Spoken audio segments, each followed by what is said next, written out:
Good morning and welcome to Sunday Coffee and Conversation. What a beautiful Sunday morning with Mary Evans, the SOS Show Live with Mary Evans and my co host. Marsha Easley. Good, Hey,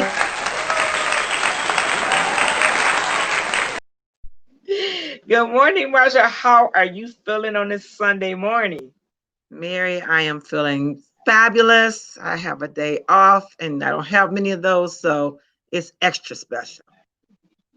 Awesome. So, Marsha, this Mhm. morning our conversation is about interracial marriages. Mm. So I think that's a topic we can learn something today, and our audience can learn something today. What you Mm. think? You know what?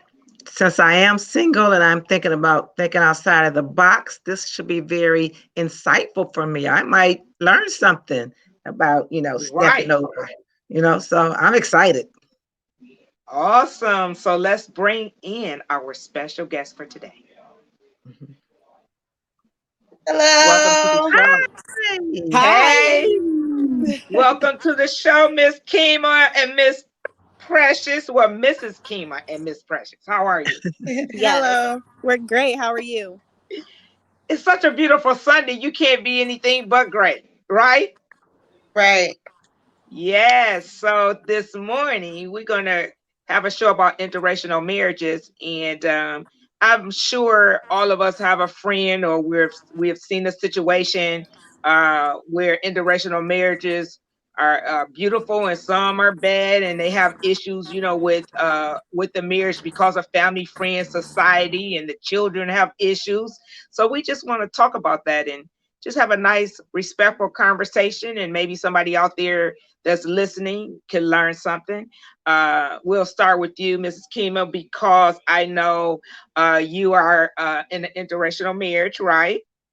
Yes. Yes. I've been married for 12 years now. Mm. Um, it's been amazing. It's always had its up and downs, but it has been an amazing experience. Oh, Really. wow. So when you say Yes. ups and downs, all marriages, I don't care who you marry, has ups and downs, and we know that not, right? But would you say that some of your ups and downs was caused because you are Yes, in an ma'am. interracial marriage? Can we talk about some of the ups and a couple of the downs that you feel was caused because of your marriage? Mm. Take Just your a time. couple. One example I'm of a sorry, up. Miss. I'm sorry, I'm Miss sorry, Evans. just You one cut out on me. I example of couldn't a hear you. up that you.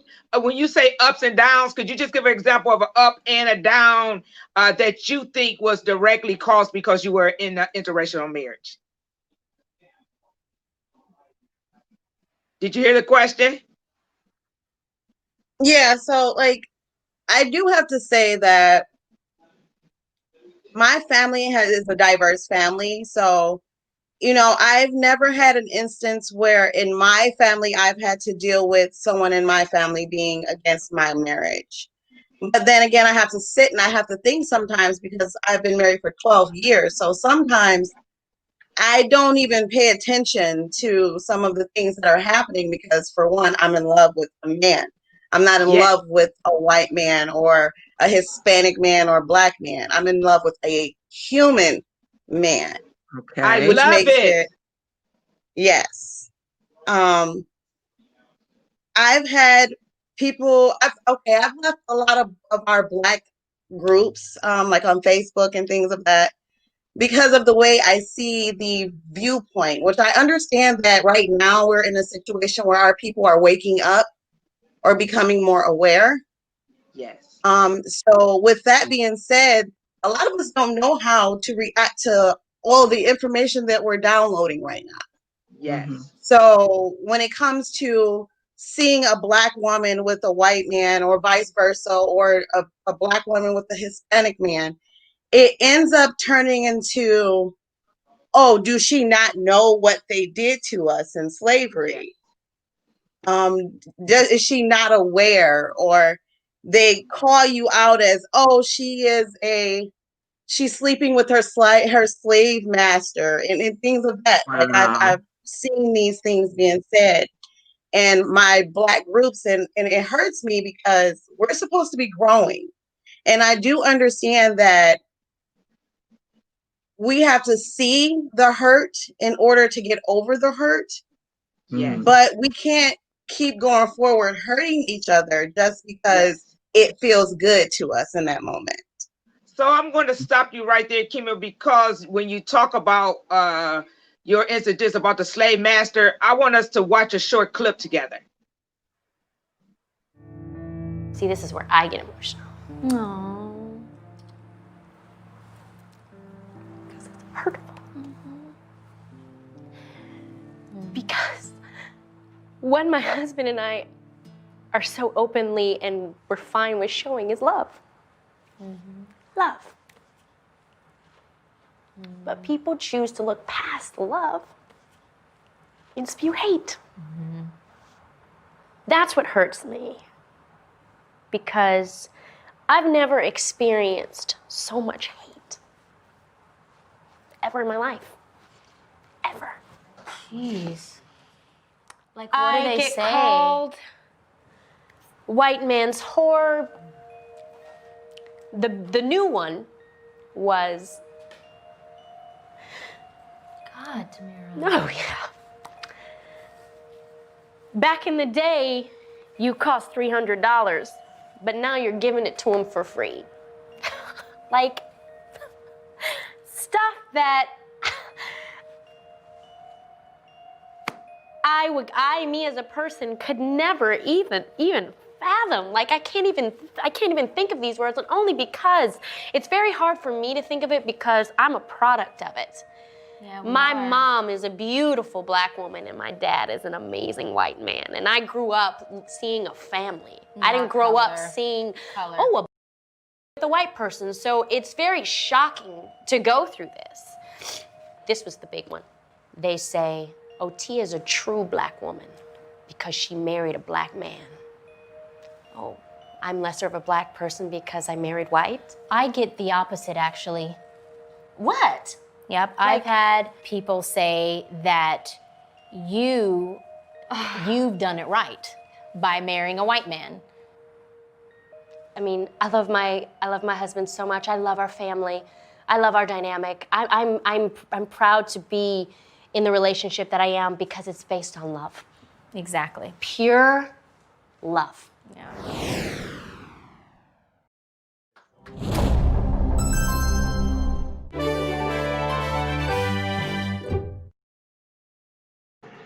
Wow.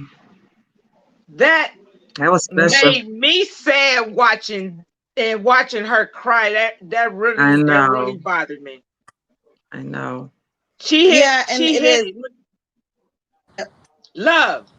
That's what you just were saying. I'm not in love with a white man or a Hispanic man. I'm in love with a human. I'm in love. And when you hear her say that, they skip over love and there's so much hate. That was a very touching clip.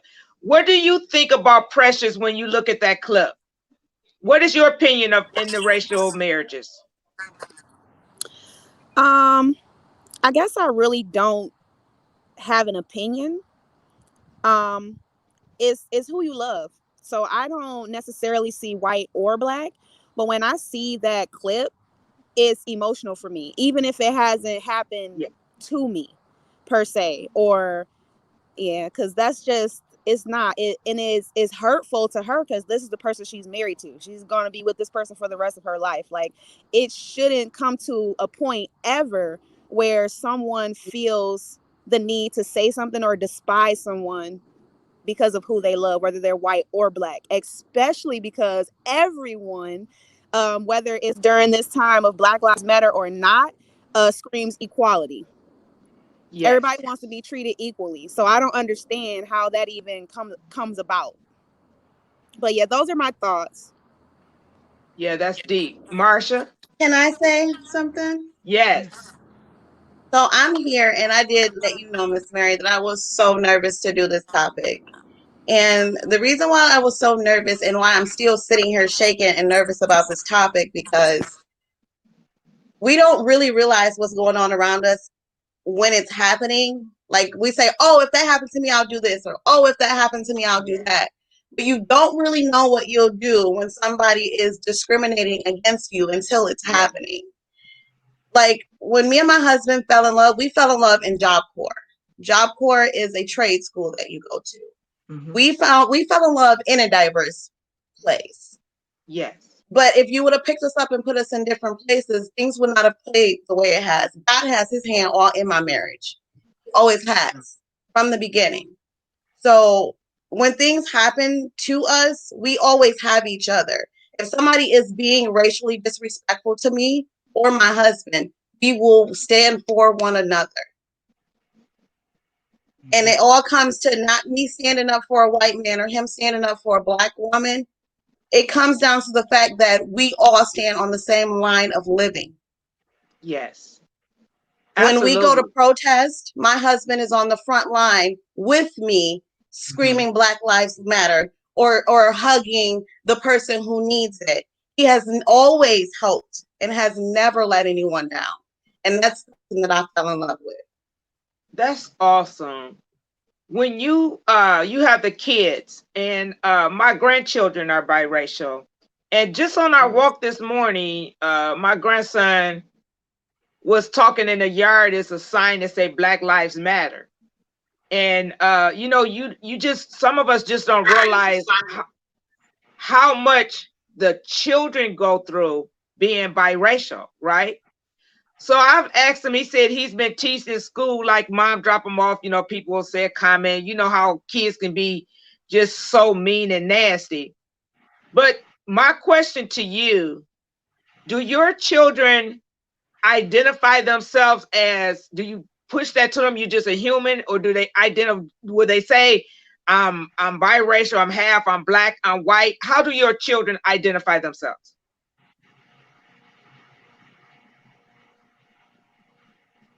So my daughter is 5 years old, and last year she attended a preschool here in Pontiac.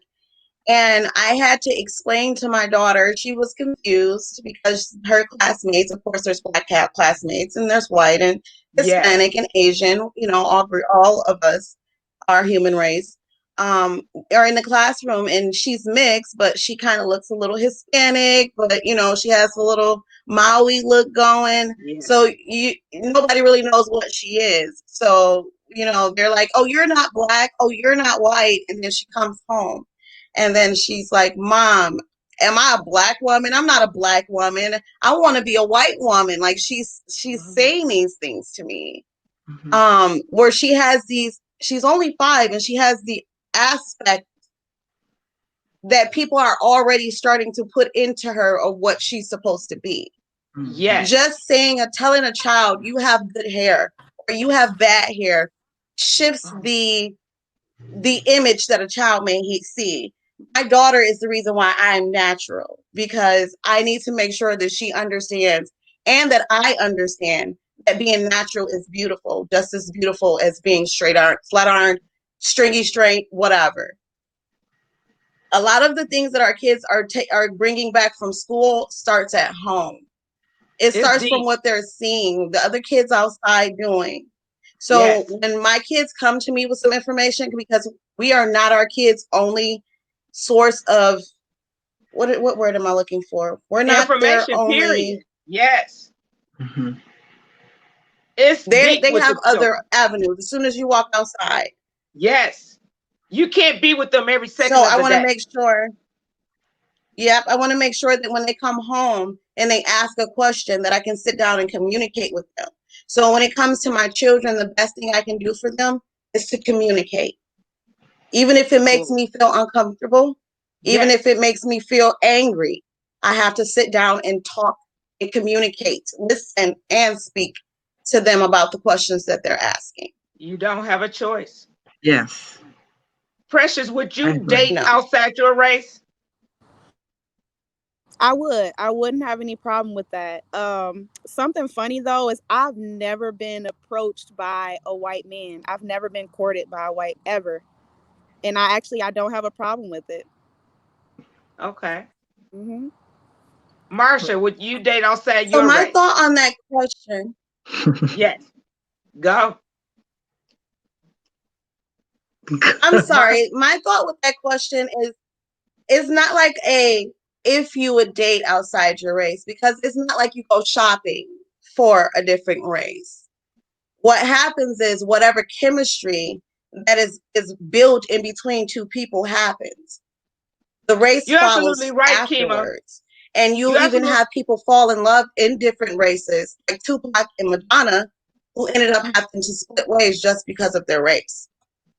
You're right, but you do have some black women. I like the way you came out, like it's not like you going shopping, but we do have some black women that just will say, no, I just can't date outside. That's why I worded it like that.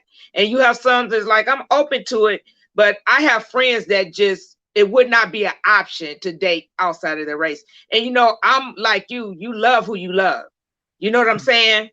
I think that because of slavery and all the things that we have been through, uh, that is our biggest issue when they see interracial marriages, because you have some that believe, like Dr. Umar Johnson, believe that you can't love your race if you date outside of your race, in particular with black men dating white women, because of our history and the slavery and the things we've been through.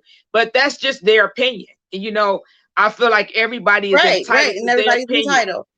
just as long as you're respectful and not disrespectful. Because if I decide to date out of my race, that shouldn't be really any of your business, or you have something negative to say about because I am so happy to hear you've been married 12 years, something going right. We have many marriages that are in the same race and they wasn't married 1 year. So salute to you and your husband. That is exciting, for real. I've been married now 5 years, and when I could say I've been married 12, I'm gonna be like, yeah, I made it. You know what I'm saying? So it's all about who you love. And it sounds like that you are totally happy. Sometimes the kids, I think, just get hit the hardest, because kids can be so mean at school. You hear so many things, but you just keep talking with them and having, like you say, And that in general, uncomfortable conversation. right now, the human race is very mean and very. Yes. Absolutely. And when you make the point about Black Lives Matter, when you guys go protest, he's right there on the side of you. He's right there giving someone a hug that needs it. He's not looking at color. He's looking at, this is a human that needs a hug and is hurting. And in this world today, like you say, society can be so mean. So I want to wrap the show up, but I would like to ask Precious first, if there's anything you would like to say to the audience that's out there saying, oh, we shouldn't be married to a white man or a black man. If you were black, you shouldn't marry. You should be marrying black. If you're white, you should stay married white. Just give an encouraging word to the audience out there. What would you say to a woman out there that's in love with another race, but don't want to come out and let her family know because she's afraid of what people might think?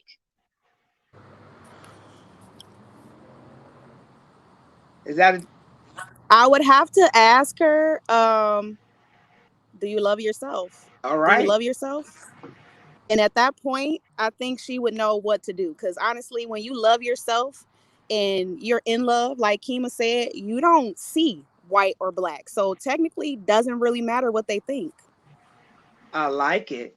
Keema, what would you say to a lady out there that's listening? Honestly, she needs to find who she is if she's asking that question. And it took for me, because even being married after we really figured out what was going on, like, cause we we're like, okay, people are looking a little weird. Once we realized what was really going on, it all comes down to, do you really love yourself? Do you love this person? And how do you want your future to look in the future? It's nobody else's. Who I lay down with is who I'm blessed with. Absolutely. Marsha, you've been Yes. quiet in the corner today. Let's hear from you and your feelings about interracial marriage, and what would you like to leave the audience with? Well, I have never dated outside of my race, and because I just have a taste for chocolate. But I also have, the older I get, the more I am more open to, even exploring it. Like, even on when I did like the dating sites, it's just in our minds what we want. We already got that preconceived notion of what we want. So when I see the white guys on there, I'm swiping. I'm not going, no. Yes. When I'm probably swiping by some pretty, nice guys or something like that, not even considering it. It's just that mindset, So, Yes. I am open to it. I will say that. And another thing I want to say about the children, what I did like for my granddaughter, even though she's Black, she always want the hair, she wanted the long hair, and she always kind of made comments like she wanted to be white because she liked the look and the hair and the attention that they got. So what I did, I let her watch. I went in the barrels and got Imitation of Life. And I thought that was just a really good movie with a really good lesson to it, as far as, just loving who you are and accepting it. And I just thought that was a really good lesson for her. And she really got a lot out of it. So, awesome. Be open. Yes. Yes. And I'll wrap up the show by saying, it's about love. Keema, you guys couldn't have said it any clearer. You love who you love. I'm not loving on a white man, Black man. I'm loving on a human, and that's what we are. And Precious, you hit it on the nail. We all want to be treated equally. And for my children, you have some parents that totally against if their child dated. Guess what? I just want my kids to be loved, be happy, and return that love back to the person that's giving it to them. And that's what I have to say to anybody that's listening today. Again, thanks for watching Sunday Coffee and Conversation, the SOS Show Live with Mary Evans. See you next week.